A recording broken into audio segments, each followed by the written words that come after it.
I'm Rex Rogosh, and let's queer up the USA View. Pride banners return to Houston's Montrose after removal of iconic rainbow crosswalks. Nearly a year after Houston's removed Montrose, iconic rainbow crosswalks, a longtime symbol of LGBTQ Pride, is returning to the neighborhood ahead of Houston's Pride Parade on August 15th. After the city's approval, community leaders are reviving the Montrose Pride Banner District, bringing rainbow banners back to Westheimer Boulevard. The effort follows the October removal of the rainbow crosswalk at Westheimer Road and Taft Street after Texas Governor Greg Abbott directed cities to eliminate non-standard roadway markings. District City Council member Joe Panzarella called the project a meaningful milestone. Houston Mayor John Whitmire supports the project, although no city funding will be used. Pride Houston 365 is funding the initial installation, with organizers aiming to place banners at 10 light poles before August 15th Pride Parade. According to a longtime Montrose community leader, Jack Valinski, the restoration will let people know that Houston cares about the LGBTQ community. I mean, we're seeing this as kind of a normal. I mean, we saw it in Fort Lauderdale. We've seen it in Wilton Manors. We saw it in Key West. We're seeing it in, cities across the United States that, our rainbow crosswalks have been taken off. And it's not just the rainbow crosswalks. I mean, we're seeing any roadway artwork that has been done being removed. For stupid reasons, but they are being removed. So, it is up to these, community associations, and, Westheimer has always been a tight LGBTQ community since I grew up there, and it was an LGBTQ community, and still remains to. So, seeing these banners go up is a good response. We painted our parking meters. We've put up rainbow colored signage, through Wilton Manors, and, other cities are doing the same thing. They're painting the sidewalks because the sidewalks are, the city property, not the state property. So, unfortunately, it's our new normal, but as you can see, people are resilient, if given adversity. So keep it up.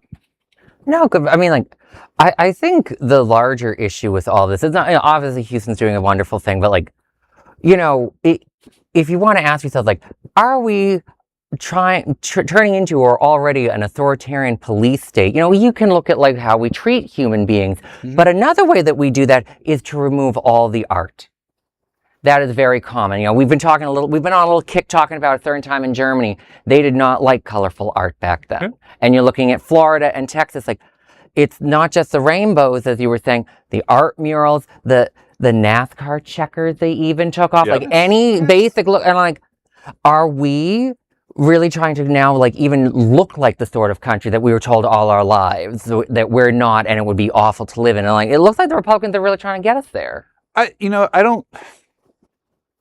I really have a strong feeling that this was a push to get people focused on something other more important things. And not that this is not important, but I really, again, feel that this administration in general is throwing things out left and right to get your attention on something other than what they're doing that could be a little more important.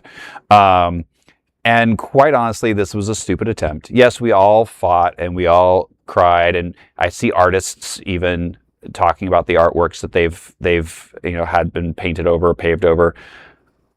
But the rainbows still persist, and the rainbows are showing up, and the buildings are getting painted, and we're doing art installations around Wilton Manors, and other cities are engaging in artists, which actually for me I think is better, because us buying that art is employing somebody. Us putting these, you're part of an association, right? Those associations are employing people and putting money back into the community. Where, yes, the state painted or the city painted a sidewalk, that paid for somebody's salary for 2.5 seconds, right? For them to paint, and they have to come back and paint it over and over again. But our associations are actually really investing back in the community, and I think it's a silver lining to the stupidity of government. No, I hear the only thing that I'll say is that, one, I agree in the sense that the reference I made still applies because they always distracted. The only other thing I'll say with that, though, is my biggest fear is yes, they've started with the sidewalks and it's a great distraction. But will they end there? And we all know the Republicans never end at just one thing. They are like crazy. They're always trying to push the envelope. No, it's never going to end.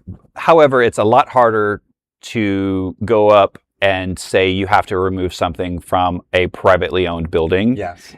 Because if it doesn't violate city codes. Now, if I start seeing, say, City of Fort Lauderdale changing their codes to removing art from buildings, because it's actually now a code to have art on your building.